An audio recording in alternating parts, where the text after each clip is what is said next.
Naujienos iš Lietuvos. Užsienio reikalų ministras Kęstutis Budrys pasveikino Jungtinių Amerikos valstybių, trumpiniais JAV, sprendimą Gruzijos valdančiosios partijos, atidėjusios derybas dėl narystės Europos Sąjungoje trumpiniais ES, garbės pirmininką Bidziną Ivanišvilį įtraukti į sankcionuotų asmenų sąrašą. Sveikinu šį JAV administracijos sprendimą. Jis jau yra Lietuvos, Latvijos, Estijos ir Ukrainos sankcionuotų asmenų sąrašuose. Socialinėme tinkle X penktadienio vakarą paskelbė Budrys. Ministras taip pat paragino ES institucijas ir narės pasiekti pastaruoju pavyzdžiu. Pas laikas šį žingsnį žengti ir ES institucijoms bei valstybėms narėms. Lietuva palaiko Sakartvelo žmonės, rašė Budrys. Primename, kad JAV administracija penktadienį pritaikė sankcijas milijardierių ir valdančiosios partijos Gruzijos svajonę garbės pirmininkui Ivanišvilį. Sankcijos jam pritaikytos, nes jis kenkia Sakartvelo demokratiniai ir euroatlantiniai ateičiai Rusijos federacijos naudai, rašoma JAV valstybės departamento pranešime žiniasklaidai.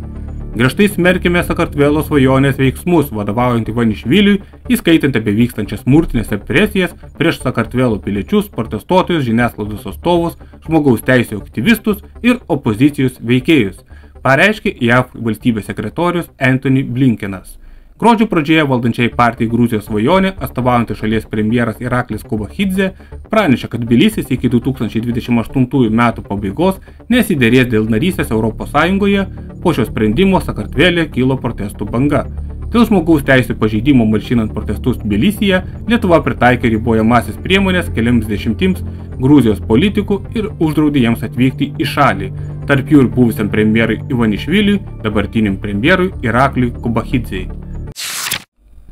Tėvynės sąjungos Lietuvos krikščionių demokratų, trumpinys TS LKD, partijos pirmininko rinkimuose apsisprendė dalyvauti 5 kandidatai. Pasak TS LKD vykdomojo sekretorius Martyno Prievelio, iki numatyto apsisprendimo laiko partijos pirmininko rinkimuose nutarė kandidatuoti šiuo metu laikinosios partijos pirmininkas pareigas einanti Seimo vicepirmininkė Radvilė Morkūnaitė Mikulėnienė, buvęs krašto apsaugos ministras Laurynas Kasčiūnas ir Arvydas Anušauskas, Seimo narys Žygimantas Pavilionis bei partijos Jurbarko skyriaus pirmininkas Daivaras Rybakovas. Kaip numato TS LKD pirmininkų rinkimų tvarka, dėl pretendentų išvadas pateiks partijos priežiūros komitetas, po kurio išvadų prezidiumas priims galutinį sprendimą dėl pretendentų patvirtinimo kandidatais į pirmininkus. Balsuoti rinkimuose teisę turės tiek partijos nariai, tiek ir TS LKD partijai nepriklausantis rėmėjai. Partijos rėmėjų registracija prasidės sausio 1 dieną ir truks iki sausio 19 dienos, TS LKD nariai rinkimuose dalyvaus be atskiros registracijos. Primename, kad po nesėkmingų Seimo rinkimų TS LKD pirmininkui Gabrieliui Landsbergiui pasitraukus iš pareigų, vadovavimo konservatorių partijai laikinai perėmė jo pirmoji pavaduotoja Radvilė Morkūnaitė Mikulėnienė. Nuo kitų metų vaiko tėvų globėjai, kaip ir seneliai, galės gauti atostogas ir išmoką vaikui prižiūrėti. Tokią galimybę numato kadenciją baigusio Seimo priimtos 2025 m. sausio 1 dieną įsigaliosiančios darbo kodekso bei ligos ir motinystės socialinio draudimų įstatymo pataisos. Įsigaliojus pakeitimus teisę gauti vaikų priežiūros atostogos ir išmoką turės buvęs vienas iš vaiko tėvų nuolatinių globėjų, rūpintojų.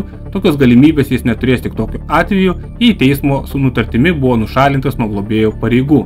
Vaikus išauginę globėjai taip pat galės išeiti motinystės, tėvystės atostogų ir taip pat palaikyti savo globojimus vaikus, kurie nėra užmiršti ir kai jiems sukanka 18 metų.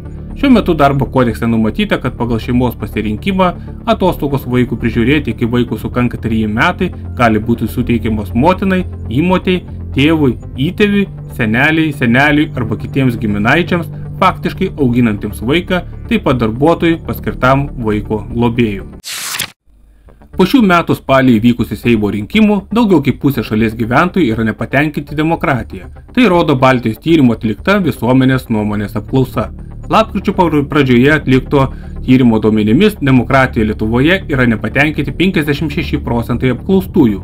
Tokios pozicijas labiau laikosi Seimo rinkimų rezultatais nusivylę respondentai, 26% patenkinti ir 68% nepatenkinti. Taip pat vyresni nei 50 metų žmonės, gyvenantis kaime, darbininkai ir ūkininkai, lenkų bei rusų tautybių gyventojai. Savo ruožtu demokratijos veikimu Lietuvoje patenkinti teigia esantis 34% respondentų. Nuomonės apie demokratijos veikimą neturėjo arba šį klausimą tyrimo metu nesakė 12% respondentų. Be to apklausa parodė, kad demokratijos veikimų Lietuvoje nepatenkinti gyventojai dažniau už kitus nepasitikė vyriausią rinkimų komisiją. 45% iš jų nepasitikė ir 48% pasitikė. Tuo metu 3 iš 4 respondentų patenkintų demokratijos veikimu nurodė pasitikintys vyriausią rinkimų komisiją, 74% pasitikė ir tik 15% nepasitikė. Naujienos iš užsienio. Ukraina pirmą kartą gaus suskystintųjų gamtinių dujų iš JAV, naudodamasi terminalu Graikijoje. Ir tai yra strateginis žingsnis, pareiškė Ukrainos prezidento biuro vadovas Andrijus Jermakas. Kaip praneša Ukrinform, Jermakas Telegram kanale pabrėžė, tai ne tik krovinys, tai strateginis žingsnis. Nors Rusija stengiasi per karą sunaikinti mūsų energetikos sistemą, mes iškovojame dar vieną pergalę energetikos fronte. Pareigūnas pažymėjo, kad energetikos bendrovė DTEK šį krovinį priėmė Graikijos suskystintųjų gamtinių dujų terminale, demonstruodama aukštą tarptautinio bendradarbiavimo lygį. Sutartis su Amerikos kompanija Ventura Global iki 2026 metų tai stabilumas ir tikrumas dėl ateities milijonams ukrainiečių, pabrėžė Jermakas. Jis pareiškė, kad Ukraina sėkmingai integruojasi į pasaulio energetikos rinką ir padėkojo tarptautiniams partneriams už paramą ir pasitikėjimą. Kartu išvaduojame pasaulinę energetikos sistemą nuo Rusijos šantažo, pažymėjo Ukrainos prezidento biuro vadovas. Ukrinform primena, jog Reuters duomenimis suskystintųjų gamtinių dujų kainos Rusijoje gruodį palyginti su ankstesniu mėnesiu sumažėjo perpus, kadangi jų eksportą riboja sankcijos. ES sankcijos Rusijos suskystintosioms dujoms įsigaliojo gruodžio 20 dieną. Sirijos šiaurėje vėl kyla susišaudymo tarp proturkiškų pajėgų ir kurdų kovotojų. Stebėjimo organizacija Syrian Observatory for Human Rights šeštadienį pranešė, kad kurdų vadovaujamos Sirijos demokratinės pajėgos, trumpinys SDF, naktį raketomis apšaugė Turkijos remiamos Sirijos nacionalinės armijos, trumpinys SNA, pozicijas prie Tišrino užtvankos. SNA sakė stipriau ugnimi į kurdų taikinius netoli pasienio miesto Kobanės. SDF atstovai pareiškė, kad keliuose frontuose vyko sunkus mūšiai ir buvo nukauta 17 SNA narių. Teigiama, kad tarp žuvusiųjų yra bent vienas vadas. Jungtinėje karalystėje įsikūrę karo stebėtojai pranešė, kad per SNA atakas taip pat buvo sužeisti keli civiliai.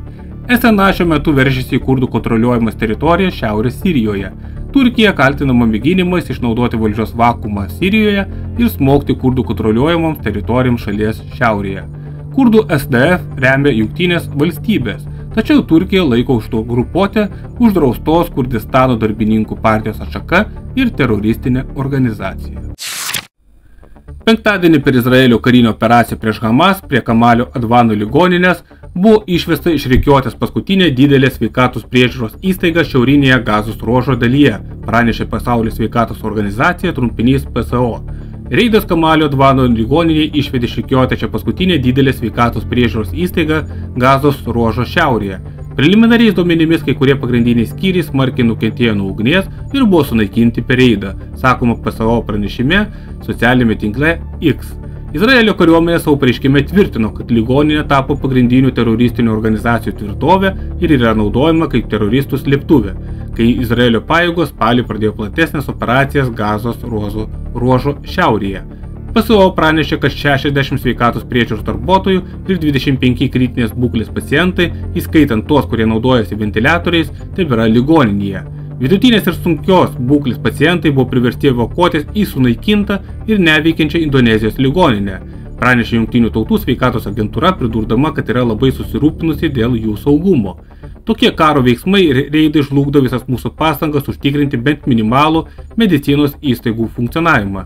Sistemingas sveikatos priežiūros sistemos naikinimas Gazoje yra mirties nuosprendis dešimtimis tūkstančių palestiniečių, pabrėžė PSO, dar kartą paragindama nutraukti ugnį.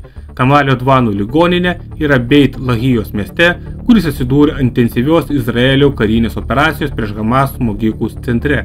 Sveikatos apsaugos ministerija Hamas valdomame Gazos ruože šeštadienį pranešė, kad per pastarąsias 24 valandas šioje palestiniečių teritorijoje žuvo 48 žmonės, tad bendras karo aukų skaičius padidėjo iki 45 844. Ministerijos pranešime taip pat pažymėjo, kad per daugiau kaip 14 mėnesių trunkančią Izraelio agresiją buvo sužeista mažiausiai 108 090 žmonių. Tiek žinių šiai savaitei. Ačiū, kad žiūrite, spaudžiate patiktukus ir prenumeruojate kanalą. Iki susitikimo kitoje žinių laidoje. Iki!